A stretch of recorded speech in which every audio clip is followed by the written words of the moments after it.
Bon, Coluche, comment est-ce que vous expliquez que votre candidature rencontre de tels échos, des comités se forment un peu partout, on ne parle que de vous dans les journaux, dans les bistrots, etc. Ben, ça vient du fait que ceux qui consomment de la politique, ils s'emmerdent tellement à la consommer, parce qu'elle n'est pas bien foutue, qu'aujourd'hui, il y a plus de gens sûrement prêts à voter pour moi qu'à voter pour un autre, parce qu'au moins, moi, je veux pas être élu, quoi. J'ai cet avantage. Alors que les autres, ils veulent être élus, et puis on sait bien pourquoi ils veulent l'être, quoi. Alors ça nous intéresse pas des masses. Alors, une chose, c'est que la classe politique, elle, enfin les partis classiques, n'apprécient pas tellement. Est-ce que vous vous attendez à un coup d'arrêt Bon, ils aiment rien, la classe politique. Ils aiment la politique que quand elle est sérieuse. Sérieux et chiant, c'est pas loin déjà. C'est quand même le contraire de rigolo, sérieux. Alors, moi, c'est plutôt le rigolo qui m'intéresse. Bon, alors les 500 signatures, vous avez besoin de 500 signatures pour Ouais. accéder à la vraie campagne. Et bon, Ouais. certains de nos confrères disent qu'il y a déjà des pressions sur les maires. Ouais, il y en aura des pressions sur les maires, mais c'est pas grave. Parce que il y a 36 000 maires en France et il y en a 20 000 qui sont pas attachés à un parti politique. Et sur les 20 000, il y a je sais pas combien de milliers de bleds de moins de 1000 habitants où ils ont rien, rien. Alors ils avaient une fête foraine tous les ans, ils avaient un bal tous les samedis, ils avaient plusieurs bistrots et une église. Bon, maintenant, on a interdit les fêtes foraines, on a interdit les bals du samedi soir et les bistrots ferment. Alors bientôt, ils vont leur fermer l'église et puis après, ils n'auront plus qu'à se tirer. Et encore, qu'on ferme l'église, c'est quand même pas le plus grave dans l'histoire, hein. Il vaut mieux laisser le bistrot ouvert que l'église dans les bleds. Mais là, on dit à ce propos, justement, que vous promettez des galas gratuits aux maires qui vous donneront leur signature, c'est vrai? Ah ben non, c'est pas vrai, bien sûr que non. On dit ce qu'on veut, là. Moi, je m'en fous. Du moins qu'on en parle, c'est déjà bien. Mais enfin, vous voyez le temps qu'il faut pour faire 500 galas. Bon, alors est-ce que vous savez aussi pour la suite qu'il y a une commission de contrôle de la dignité de la campagne? Ça vous fait pas un peu peur, là? Ben moi non, parce que moi j'ai pas menti. Alors la dignité de la campagne, je sais pas ce qu'ils veulent dire. À mon avis, ça veut dire qu'il faut pas insulter les autres candidats, mais moi je trouve que le plus insultant de l'histoire, c'est quand même la politique qu'ils nous font. Alors s'il y a vraiment une commission de censure en ce qui concerne la dignité, ils vont interdire aux hommes politiques de faire la politique qu'ils font, normalement. J'ai confiance dans la justice de mon pays. Bon, à part les abstentionnistes maintenant, où est-ce que vous pensez prendre des voix? À qui? À tout le monde, moi. Rien à foutre. Je m'intéresse pas spécialement à l'électorat, moi j'ai pas de parti. Moi, celui qui veut voter pour moi, il est bienvenu, quel qu'il soit. Du moment qu'il y trouve des raisons, il est le bienvenu. Le fait est qu'aujourd'hui, voter pour moi, enfin, moi j'ai déclaré ma candidature comme une connerie. Si elle a pris cette importance, c'est pas de ma faute, hein. C'est à cause du fait que les gens se sont intéressés à voter pour un mec qui voulait pas être élu.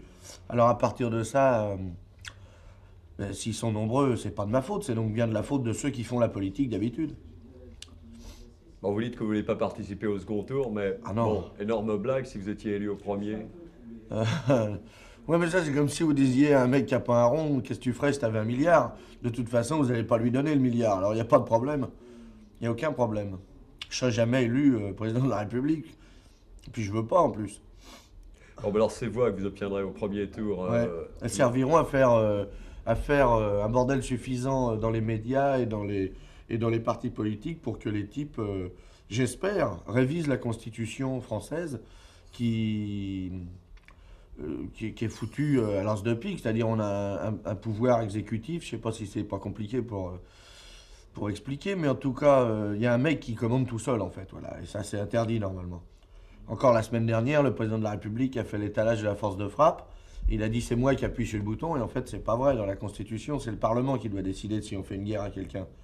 Mais il l'a complètement oublié, puisqu'il y a des lois maintenant. Il y a même une loi qui dit qu'on n'a pas le droit, on n'est pas obligé de faire voter une loi pour qu'elle existe.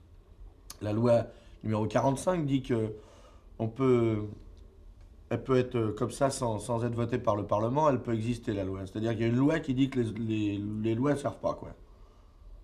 C'est formidable. C'est un des seuls Alors ça pays. m'amène à une question classique. Vous êtes candidat, quel est votre programme? Ah ben on n'est pas. C'est ça l'intérêt. Moi je veux pas être élu, donc j'ai pas de raison d'avoir le programme.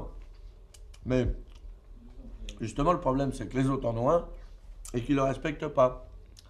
Une des choses que je voudrais arriver à faire changer ici, c'est que quand un type se présente, il a un programme chiffré et daté. Il dit, on va augmenter la retraite de tant de pourcents à partir de telle date. Bon, après ça, il dit, on va faire baisser l'inflation de temps, on va faire baisser le chômage de temps, hein, à telle date.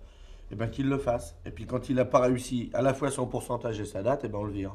Et puis on recommence, on revote pour un autre mec. Alors il y en a qui disent Coluche est parmi les gauchistes, il y en a d'autres qui disent Coluche est un nouveau Poujade. Ouais. Vous vous classez où? Ah, vous dites moi je suis le candidat des minorités. Ben, c'est-à-dire que Poujade, moi je ne sais pas qui c'est, puisqu'il avait arrêté de faire de la politique quand je suis né. D'autre part, je sais pas, les mecs ils disent toujours ce qu'ils peuvent, hein. Moi, quand j'ai commencé à faire rire, on a dit que j'étais le nouveau Fernand Reynaud.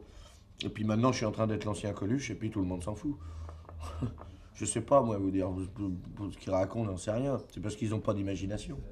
Alors tout ce bruit qui est autour de vous, autour de votre campagne et tout ça, faisait pas un peu peur que ce soit un peu tôt, c'est-à-dire que ça retombe un peu avant 81? Oh non, parce que pour l'instant, j'ai rien fait pour ma campagne. Tout ce qui s'est fait tout seul. Et à partir de maintenant, on va s'en occuper. Enfin, en fait, après les fêtes, on va s'en occuper de ma campagne. Vous avez des conseillers? Ben, j'en ai un, oui. Dans ma bande, on est deux. Il y a mon producteur et moi. Et normalement, on sait bien se met la merde. Et pour l'instant, on n'a rien fait encore. Ça s'est fait tout seul. Alors maintenant, on va commencer à s'en occuper. Donc je pense qu'on ira jusqu'au bout.